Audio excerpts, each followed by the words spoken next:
Week 11, top 10 fantasy football takeaways, the latest breaking news, all the injuries you need to know, and instant reactions from Sunday's games right here at Fantasy Points. Let's get it. What? Why are you shaking your head? You're welcome.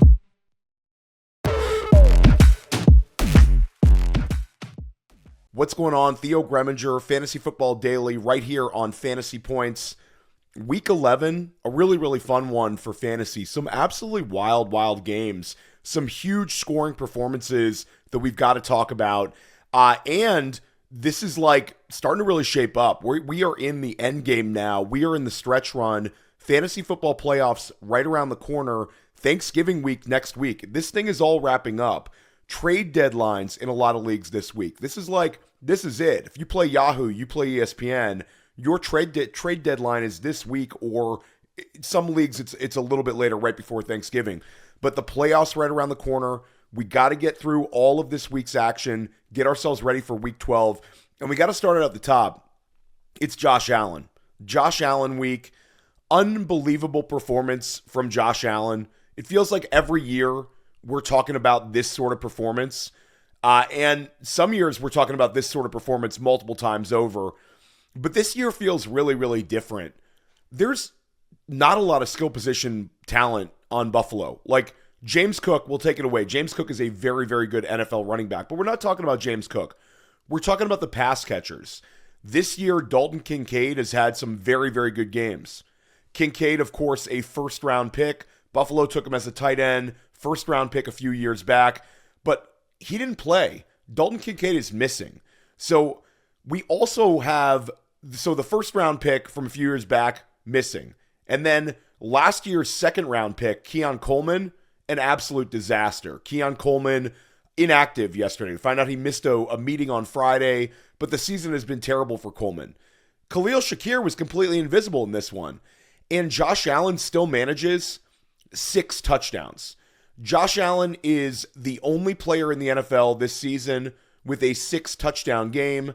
This is one of the highest scoring fantasy weeks by a quarterback since 2020. So in recent memory, Josh Allen's week 11 in 2025 is going to be one of the highest scoring weeks. And it's becoming like, it's almost we expect these sort of explosions from Josh Allen. 6 total touchdowns, and it's the balance with them. 3 rushing scores, 3 passing touchdowns. His leading receiver was Tyrell Shavers.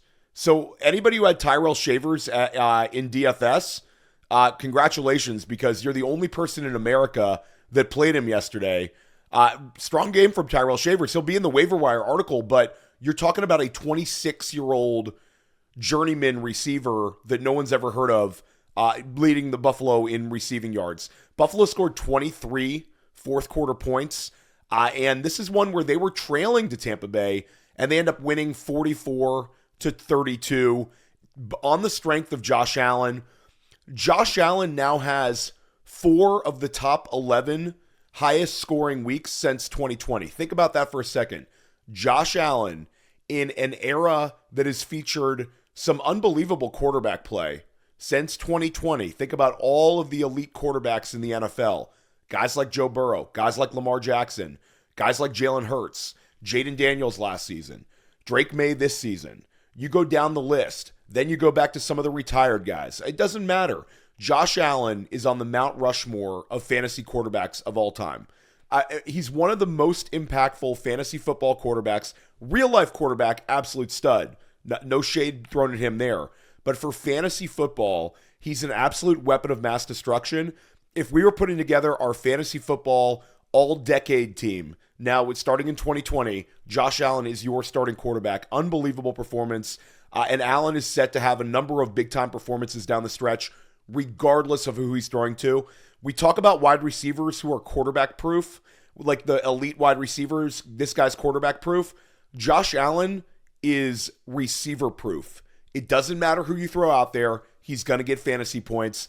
We would love to see Buffalo not mess around this offseason. They should have traded the first-round pick for Jalen Waddle. I will say that over and over again. You add Jalen Waddle to this team, That's a really scary team. Buffalo's still 7-3 right now. They're trailing New England. New England's 9-2. It's looking more and more like Buffalo's going to be a wild card team, but a dangerous one this season. Josh Allen, fantasy football, weapon of mass destruction, unbelievable performance from him. Staying in the AFC East, let's talk about TreVeyon Henderson. We talked about him last week. We're never wrong. We're only early. Never wrong, only early. Because all offseason I talked about TreVeyon Henderson. I battled with people over TreVeyon Henderson. And I looked like I was going to take a major L early in the season. Well, TreVeyon Henderson's not going to pay off at ADP for most managers if you had to take him in round 3, early round 3, like he steamed up in the end of the summer. But for the fantasy managers holding TreVeyon shares in rounds 5 and 6 from early drafting, you're feeling like you have a league winner.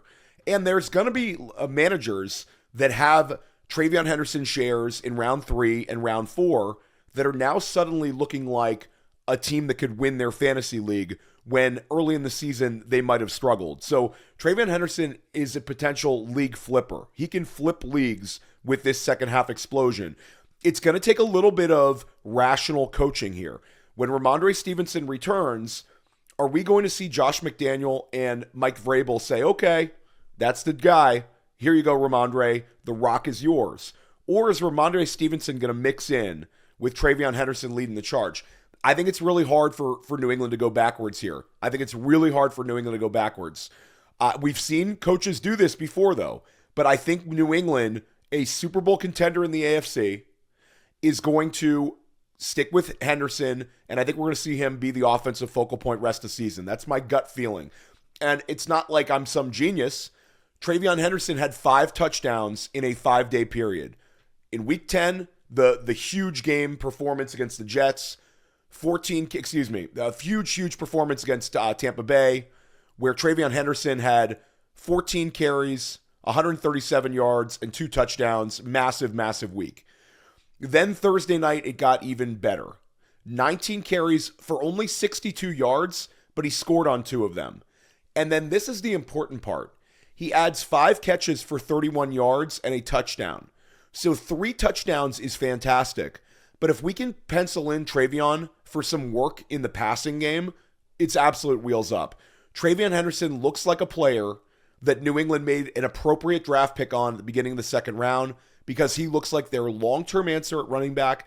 And I'll say this, TreVeyon Henderson is looking more and more like a player that's going to be a top 18 pick in fantasy drafts next year. I don't think he's a first rounder, but I think based on what we're going to see in the second half of the season, this is going to be a player that when you enter your 2026 draft, people are going to say, I'm not leaving my draft without TreVeyon Henderson. It's good. There's going to be a lot of enthusiasm about the New England offense next year with Drake May heading into year 3. TreVeyon Henderson, that's the guy. Unbelievable performance, unbelievable 5-day period. TreVeyon Henderson's season is here. And we'll stay with the rookies. Great day for the rookie class. We finally saw the Tetairoa McMillan explosion game that a lot of us thought was coming. I mean, Tetairoa McMillan, this is why we trust the usage. If you're a Fantasy Points subscriber, if you're watching these videos, we're always talking about Fantasy Points data. Fantasy Points data suite, the best source of analytics, the best source of stats, the best source of anything analytically speaking, any metric you want to talk about for fantasy football. And a lot of people will say, it doesn't always translate. So this is good to see this one when it comes to McMillan, because McMillan's given us a bunch of games where we're saying that usage is elite. We're going to see elite performances. And we finally saw it. Tetairoa McMillan has 8 catches for 130 yards and 2 touchdown scores on 12 targets. 8 catches, 130 yards, 2 touchdown scores on 12 targets. Looks like an alpha wide receiver 1. He had a touchdown in the first quarter, and then he closed it out with a touchdown in the fourth quarter. Carolina's offense is really coming on here. Rico Dowdle we talked about for weeks and weeks. Now we're starting to see the development of the passing game as well. Carolina had the best game ever from Bryce Young. Since they took him number 1 overall, this is his best performance as a pro. 448 passing yards for Bryce Young. Really an awesome performance from him. And when it comes to Bryce Young, this is a fun player for this week against San Francisco. You can use Your Carolina Panthers, San Francisco's had plenty of games here where it's tilted over. It's been fantasy friendly. We know San Francisco's offense is going to put a lot of pressure on Carolina. And at the same time, Carolina's offense is going to put a lot of pressure on San Francisco. This is going to be a fun one for fantasy football. But again, Bryce Young, 448 passing yards, 3 passing touchdowns. Tetairoa McMillan, unbelievable performance. And I think when we get to the end of the year, there's going to be a lot of arguments on McMillan versus Egbuka for 2026. I think there's going to be a lot of enthusiasm for both of them. This is not an anti-Emeka Egbuka. Anybody who listens to my content knows I love Emeka Egbuka. But this is what we want to see from Tetairoa McMillan, an alpha wide receiver, was a top 10 pick in the NFL draft, was the highest drafted wide receiver in Carolina Panthers history for a reason. Performances like this offense is coming on. We've got balance here. We've got Bryce Young playing well. We've got Rico Dowdle. Not a great game from him. Nearly scored at the end, though. But Rico Dowdle at running back. And now we've got Tetairoa McMillan coming on. Fun team down the stretch. Carolina is playing meaningful football. They're 6-5 right now, and they have a chance to close out the season well. Dave Canales, year 2, really improved this franchise. Looking forward to that game in week 12. Staying with Carolina's opponent, the Bijan Robinson bounce back game, the game that we all wanted to see from Bijan.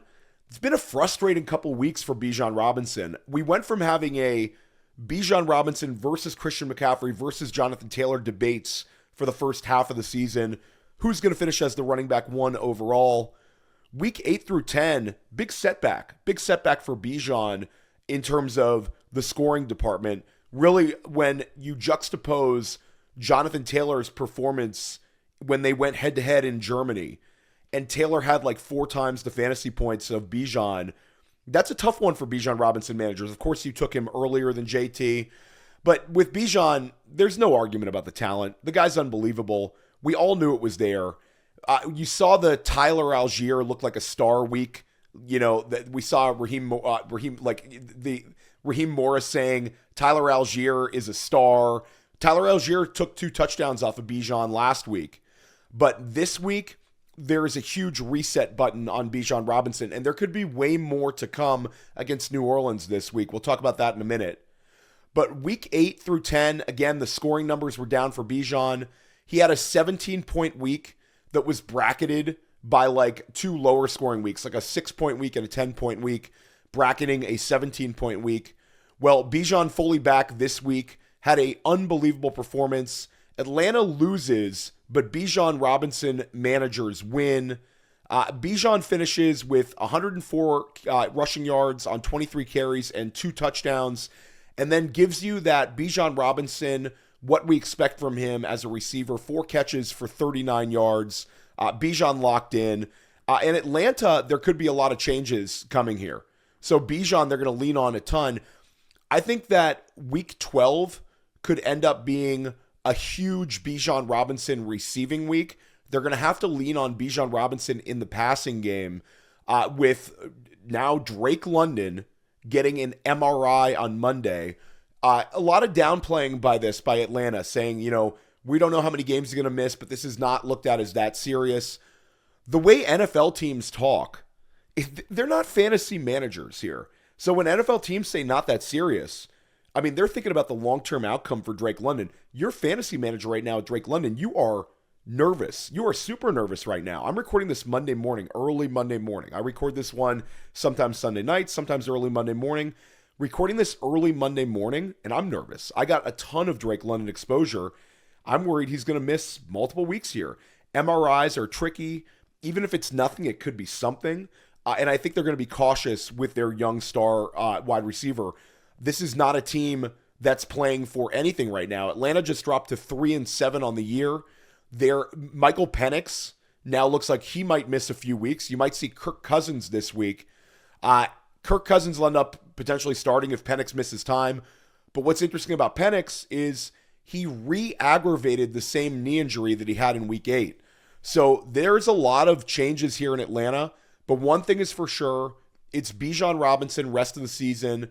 And then I think if both of these players are out, if we see Penix out and we see London out, I think Tyler Algier becomes an interesting flex play because I think that, again, Bijan could end up with 8 catches on the day. He's going to end up being Atlanta's leading receiver, right up there with Kyle Pitts, if Drake London misses any time. And we're really hoping with Drake London, this is not affecting the playoffs. I think we got to be real here.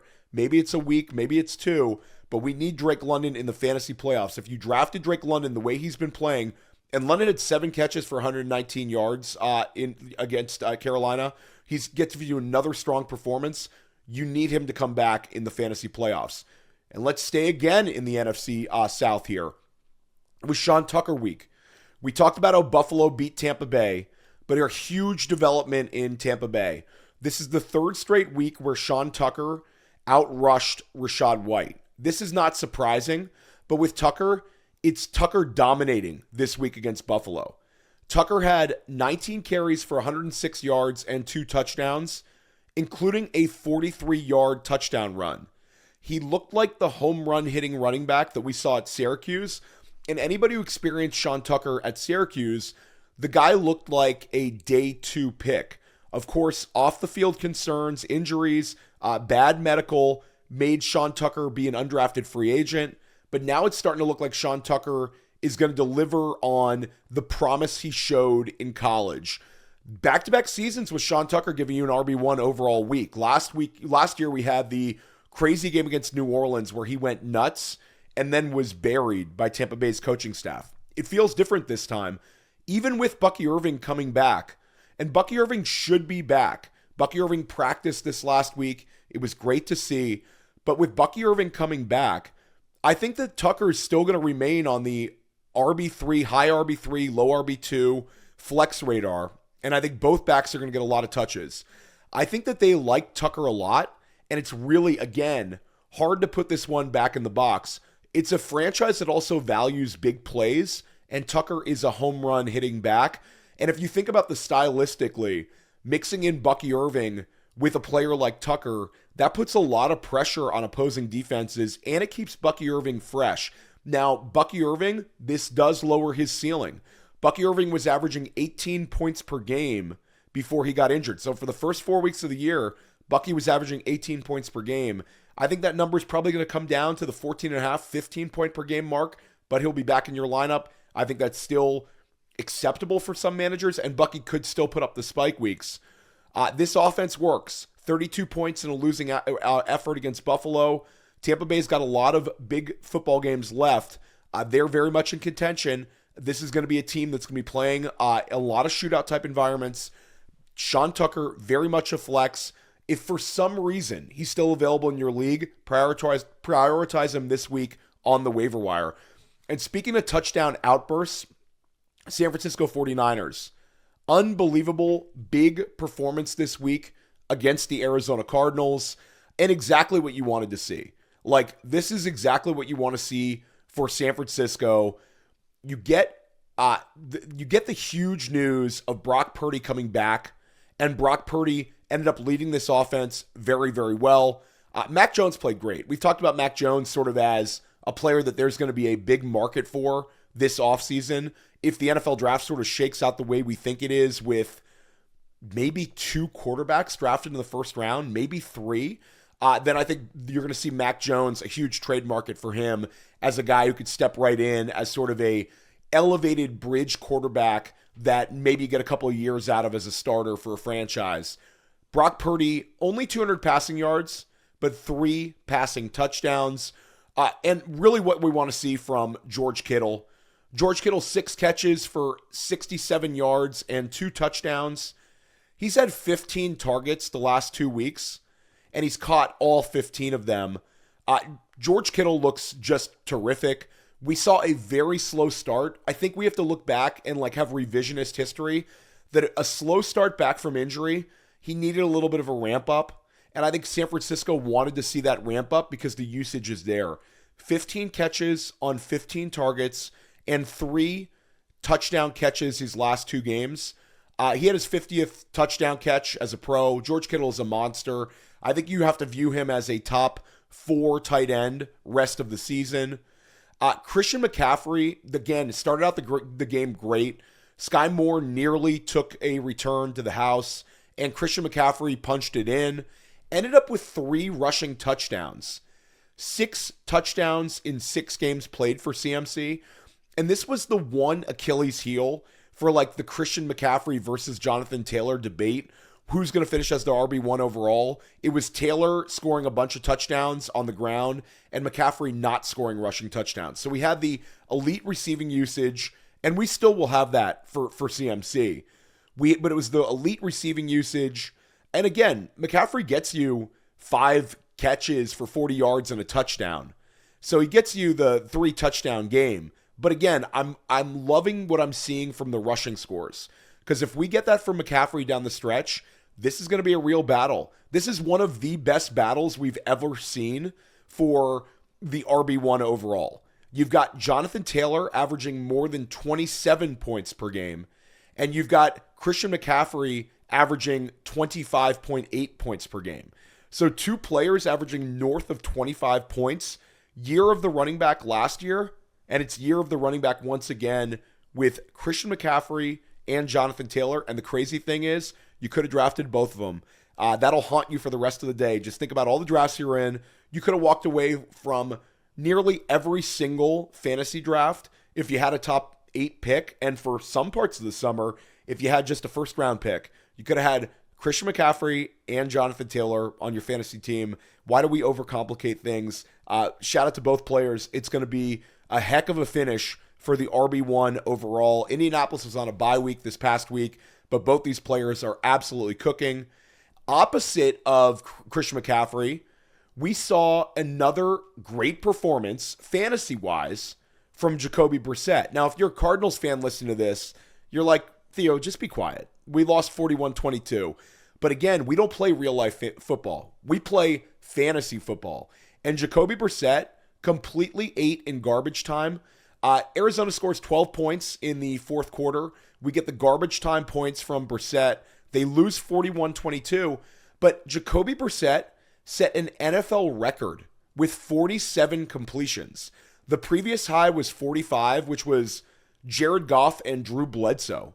So Jacoby Brissett now has a quarterback 1 finish in each and every one of his starts this season. Kyler Murray had 0 QB1 finishes in any of his starts this season. Jacoby Brissett has been fantastic this year for fantasy football, and the way that he's playing, he is going to be a low-end QB1 for the rest of the season. This Jacoby Brissett, this is basically what we saw from Joe Flacco in Cleveland 2 years ago, not last year. 2 years ago, we had the Joe Flacco comes in, puts up all these QB1 weeks. Joe Flacco ends up being usable down the stretch. You're getting the same thing from Jacoby Brissett.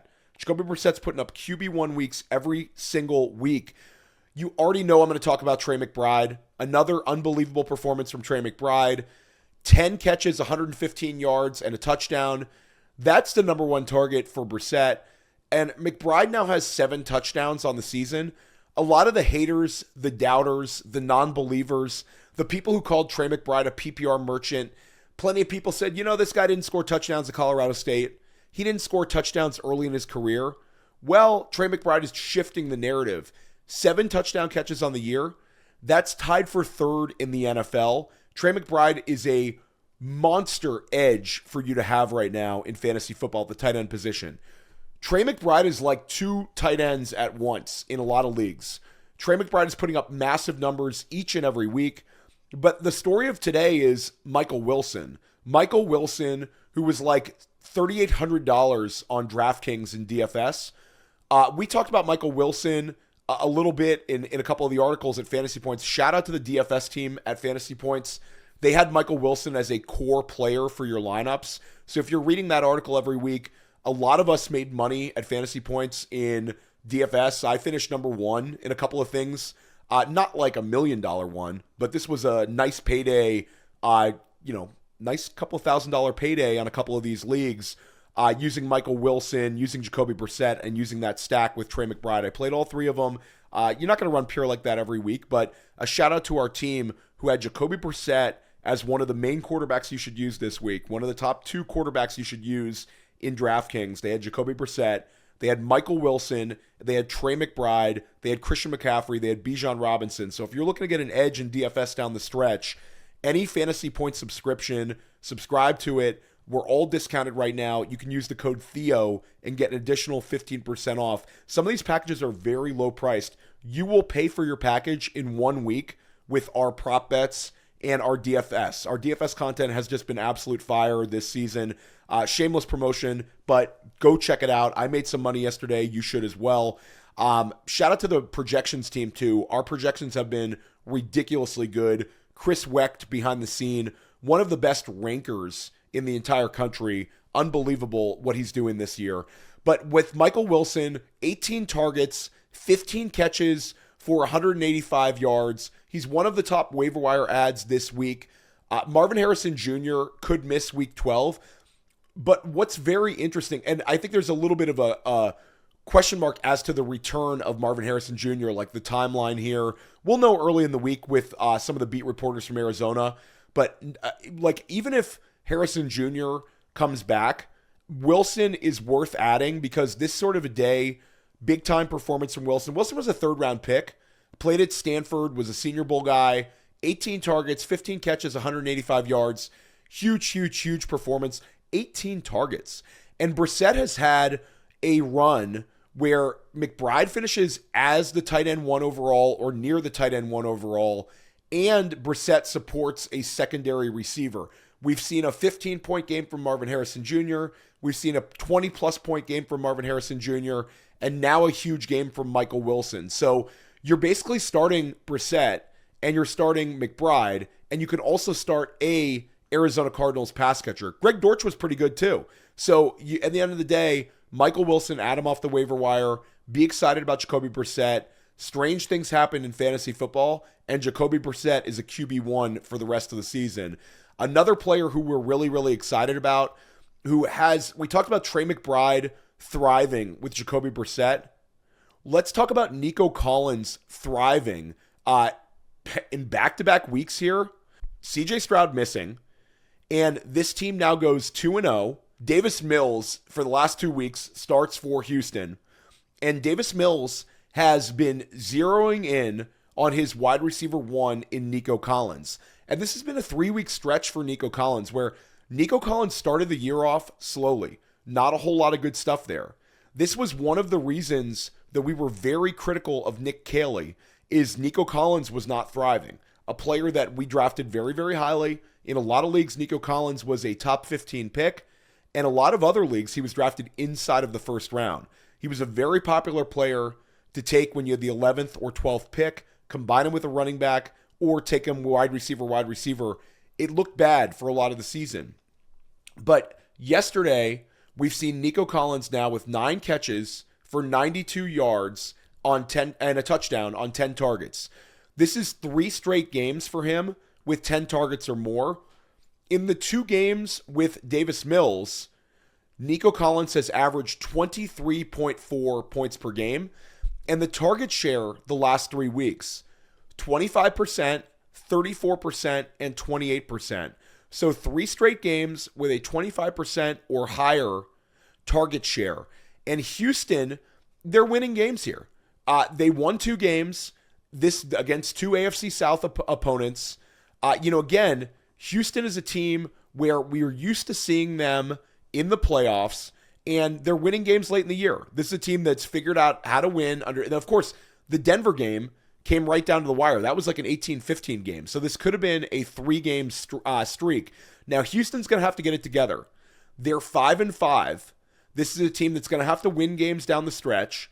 But again, they've won 2 games in a row. And Houston, when it comes to Nico Collins is looking like a player that's shaping up to have a huge fantasy playoffs. He gets the Las Vegas Raiders in week 16, and then he gets the Arizona Cardinals, who again got carved up by San Francisco in week 17. Week 16 and week 17, Nico Collins could be a player that affects fantasy leagues.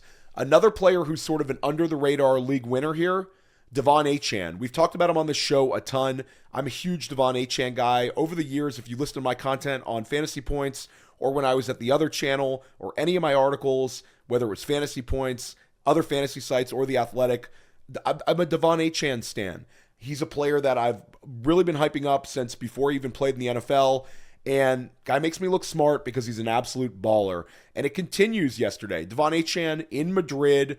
The Dolphins win in overtime.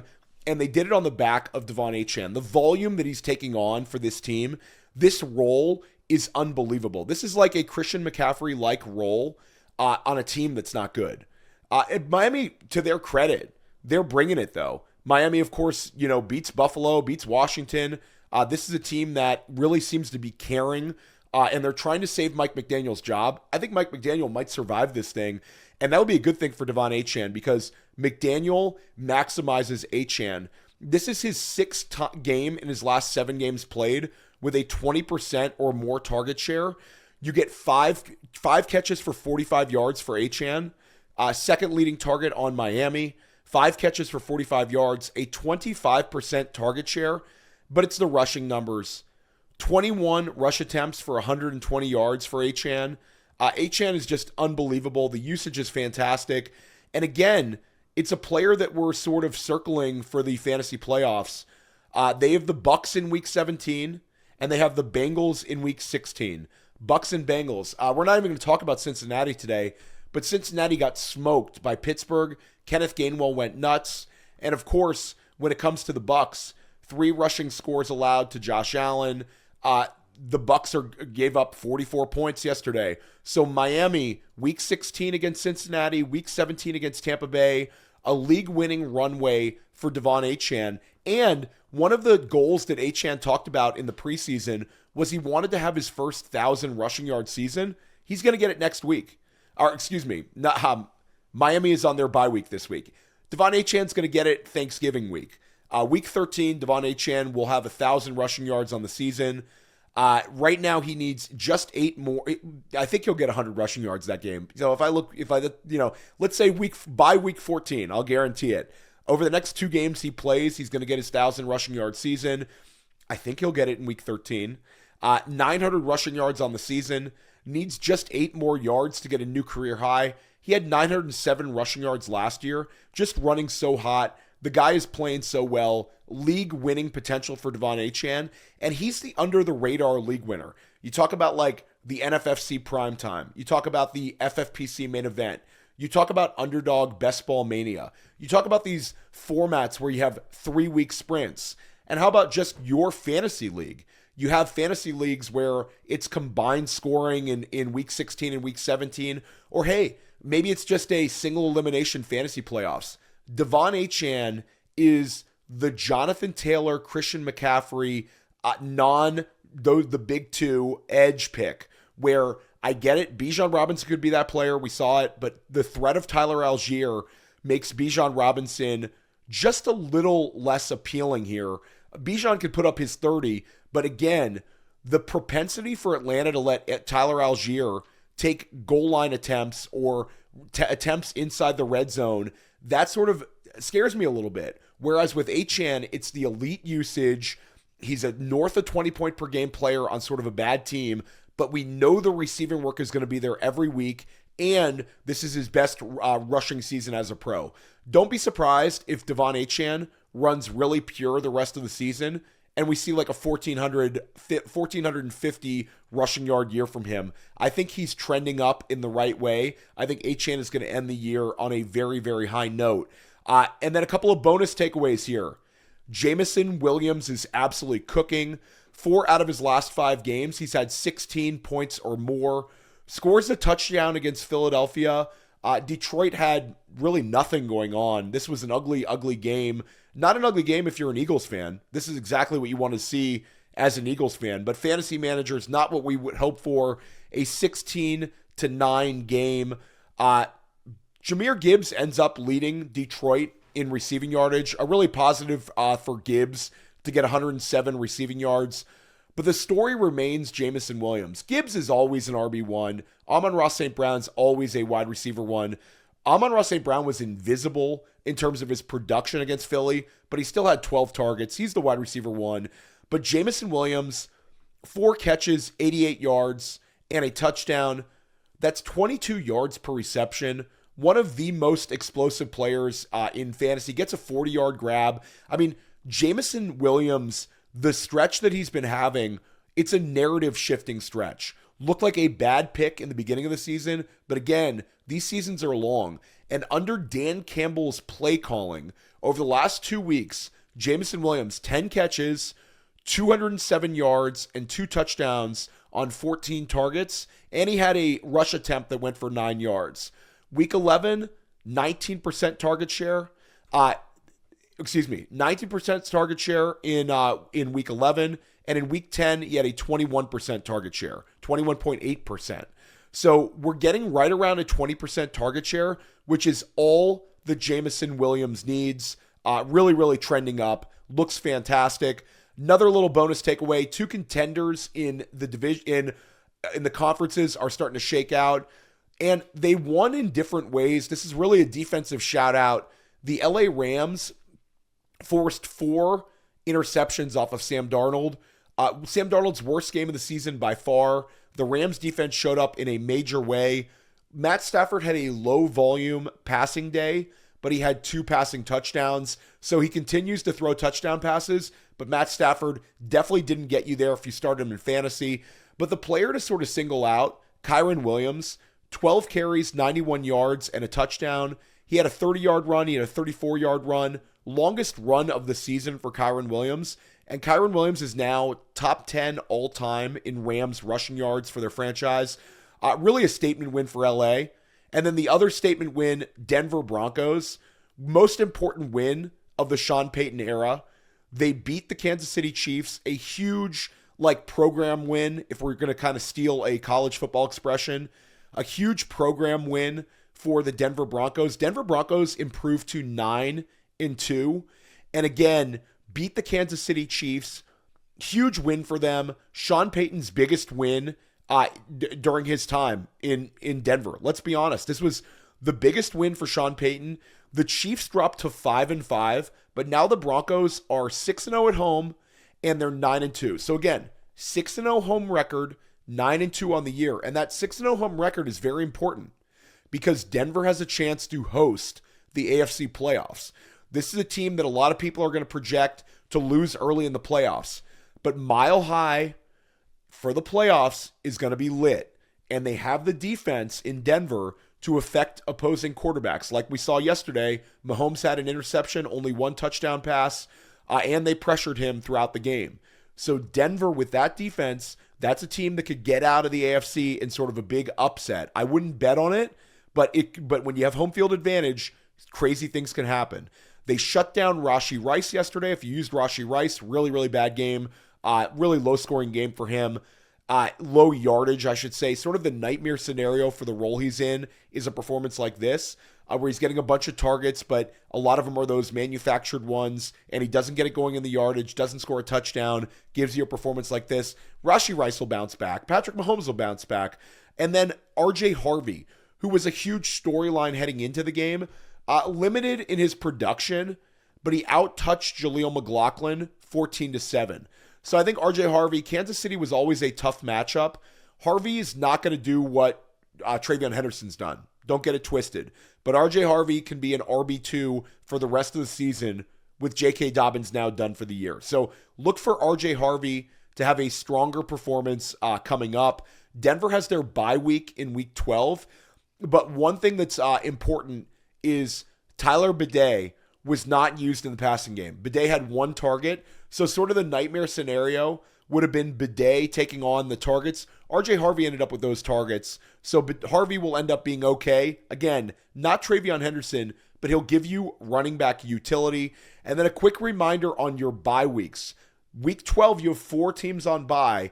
And then week 13 for Thanksgiving week, you get 0 teams on bye. So one thing you could be thankful for on Thanksgiving is no bye weeks, but tricky week here in week 12. Denver is on a bye.